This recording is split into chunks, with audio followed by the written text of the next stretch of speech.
Hi welcome to Telugu journalist channel. నా పేరు Vishnukumar.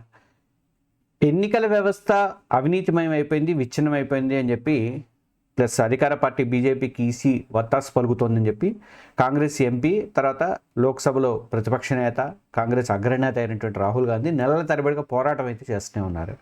Social మీడియాలో కానీ ర్యాలీలు తీయటం కానీ తర్వాత మీడియా ఇంటర్వ్యూలలో కానీ ఆఖరికి అంతర్జాతీయ మీడియాలో కూడా ఆయన ఆ రకమైనటువంటి ఆరోపణలు అయితే చేస్తున్నాడు. ప్రజాస్వామ్యం ప్రమాదంలో ఉంది అనే హైటెన్షన్ మాటలు ఉపయోగించుకుంటూ హడావుడైతే చేస్తున్నారు. అయితే జనం మాత్రం దాన్ని ఎంతవరకు పట్టించుకుంటున్నారు అన్నది ఇప్పుడు ఒక డౌట్ అనమాట. నిజంగానే బీజేపీ కనుక అక్రమాలు చేస్తుంటే రాహుల్ గాంధీ కూడా ఎవిడెన్స్లతో సహా సుప్రీంకోర్టుకి ఎందుకు వెళ్ళటలేదు? న్యాయ పోరాటం చేయాల్సిన అవసరం ఉంది కదా, న్యాయ పోరాటం ఎందుకు చేయట్లేదు అనేది ఒక డౌట్. ఇంకోటి ఏంటంటే ఈసీ ఏమో అఫిడవిట్ అడుగుతుంది. అంటే ఏదో రాజకీయ నాయకులు ఒకళ్ళు ఆరోపణ చేసుకున్నట్టు కాదు కదా. ఇక్కడ ఒక అఫిడవిట్ ఇస్తే దాన్ని బట్టి వాళ్ళు యాక్షన్ తీసుకోవడానికి ఒక అవకాశం అనేది ఉంటుంది.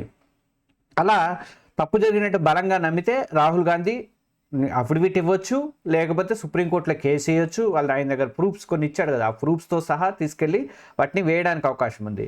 కానీ పొలిటికల్ పార్టీల మీద ఆరోపణలు చేసినట్టుగా రాహుల్ గాంధీ ఎందుకు ఆరోపణలు చేస్తున్నారు దీని మీద అన్నది ఇప్పుడు డౌట్. దాని మీద డిస్కస్ చేద్దాం మనం ఈ వీడియోలో.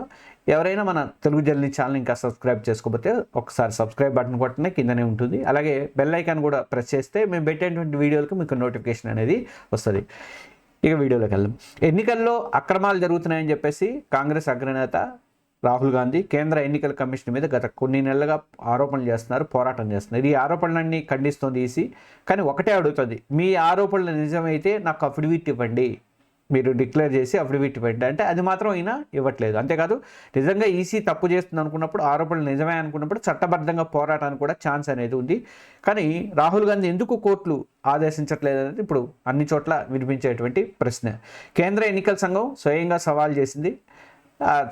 మీరు అఫిడవిట్ ఇస్తే చట్ట ప్రకారం ఎవరు బాధ్యులు ఉంటే వాళ్ళ మీద యాక్షన్ తీసుకుంటామని చెప్పేస్తానండి. అది అబద్ధమైతే శిక్షలు ఉంటాయి. కానీ రాహుల్ గాంధీ మాత్రం ఒక్క అఫిడవిట్ ఇవ్వడానికి మాత్రం మీడియా మైక్ దగ్గర మాట్లాడుతున్నారు తప్ప రెండు చోట్ల కూడా ఒక ప్రయత్నం అనేది చేయట్లేదు. మహారాష్ట్ర, కర్ణాటకలో ఓటర్ల సంఖ్య పెరిగిందని చెప్పేసి ఆయన ప్రధానమైనటువంటి ఆరోపణలు చేశాడు. బీహార్లో కూడా అట్లనే జరుగుతుందని చెప్పేసి అని అంటున్నారు. కానీ రికార్డులు ఏం చెప్తున్నాయంటే ఈ శాతం పెరుగుదల అనేది కాంగ్రెస్ పాలనలోనే ఇంకా ఎక్కువ జరిగిందట. అప్పుడు కూడా జరిగిందట. కానీ 2024, 2009లో పెరుగుదల ఇంతకంటే ఎక్కువ ఓటర్లు ఆ టైంలో కాంగ్రెస్ ఉన్న టైంలో కూడా పెరిగారట. మరి ఇప్పుడు బీజేపీ గెలిచినప్పుడు అదే ప్రక్రియను ప్రజాస్వామ్య పతనం అని ఎందుకు చూపిస్తున్నారు? ఇది డబుల్ స్టాండర్డ్స్ కాదా అని చెప్పేసి వీళ్ళు బీజేపీ వాళ్ళు ప్రశ్నిస్తున్నారు. అక్కడ క్లియర్గా అర్థమవుతుంది, ఫిగర్స్ చూస్తేనే అర్థమవుతుంది. ఇక మహారాష్ట్రలో పోలింగ్ పూర్తయ్యాక కాంగ్రెస్ బూత్లో ఉన్నటువంటి కాంగ్రెస్ ఏజెంట్లు అందరూ కూడా ఎలాంటి అభ్యంతరం లేకుండా 17C మీద సంతకాలు చేసి ఇచ్చారట. అదే నీకు దొంగ ఓట్లు కానీ లేకపోతే ఏదైనా పొరపాట్లు జరిగినాయి అనుకున్నప్పుడు వాళ్ళు ఎందుకు ఇచ్చారు? వాళ్ళు ఏమైనా అమ్ముడుపోయారా? లేకపోతే అందరు అమ్ముడుపోరు కదా, దాంట్లో కూడా ఉంటారు కదా, నికాస్ అయిన వాళ్ళు కూడా ఉంటారు కదా, కొంతమంది అని ఉంటారు కదా. కర్ణాటకలో రాహుల్ గాంధీ చెప్పినటువంటి ఈ మహదేవపురాల డేటా కూడా ఆయన చెప్పిన డేటా కన్నా అక్కడ చూసిన డేటాకి విచిత్రంగా ఉంది. ఆ అమ్మాయి ఎవరో పేరు ఏదో గుర్తు రావట్లేదు. ఆ అమ్మాయి ఏదో డబుల్ ఓట్ వేసినానని, నేను సింగిల్ ఓట్ వేసాను అని చెప్పేసి అమ్మాయి డైరెక్ట్గా మీడియాకి వచ్చి చెప్పింది. ఎన్నికల కమిషన్ కూడా డిక్లేర్ చేసింది అమ్మాయి ఒక్కసారి ఓటేసిందని చెప్పి. ఇలా రాహుల్ గాంధీ కొన్ని ఆ వాస్తవాల్ని కప్పిపుచ్చి జనంలో ఏదో అనుమానాలు రేకెత్తించడానికి పరిమితం అవుతున్నారా అనే డౌట్స్ కూడా వస్తున్నాయి. అదే టైంలో ఈసీ యొక్క నిబద్ధత మీద కూడా ప్రశ్న అనేది తలెత్తుంది. మరి ఆయన రాహుల్ గాంధీ ఒక మాట చెప్పారు, ఒకే ఇంట్లో ఇన్ని 100 ఓట్లు ఉన్నాయి ఒకే ఇంటి నెంబర్తో అని చెప్పేసి. దాని మీద మరి ఏదో ఉంది, దాని మీద ఏదైనా ఒక అఫిడవిట్ అని కోరుతూనే ఉన్నారు. కానీ అసలు కరెక్ట్గా దాని మీద ప్రకటన అయితే ఇచ్చిన ఇది ఎక్కడ కూడా కనపట్లేదు.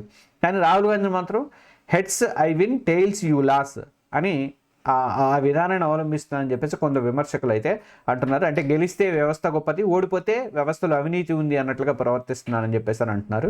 రాహుల్ ఆరోపణలు దేశం వరకు పరిమితం అయితే పర్వాలేదు, కానీ విదేశాలకు కూడా తీసుకెళ్తున్నారు. అంతర్జాతీయ మీడియా ముందు కూడా ఆయన ఇంటర్వ్యూలు కానీ డిబేట్లు కానీ ఇస్తున్నారు. అదే పెద్ద ఇప్పుడు అబ్జెక్షన్ లాగా ఉంది. షూట్ అండ్ స్కూట్ అనే వ్యూహం అవలంబిస్తున్నారు. అంటే మీడియా మైక్ ముందు తుపాకీ కాల్చి చట్టాల ముందు మౌనం వహించడం అనేది ఆయనకి అలవాటైపోయిందని చెప్పేసి రాజకీయ విశ్లేషకులు, బీజేపీ వాళ్ళు అయితే విమర్శలు అయితే చేస్తున్నారు.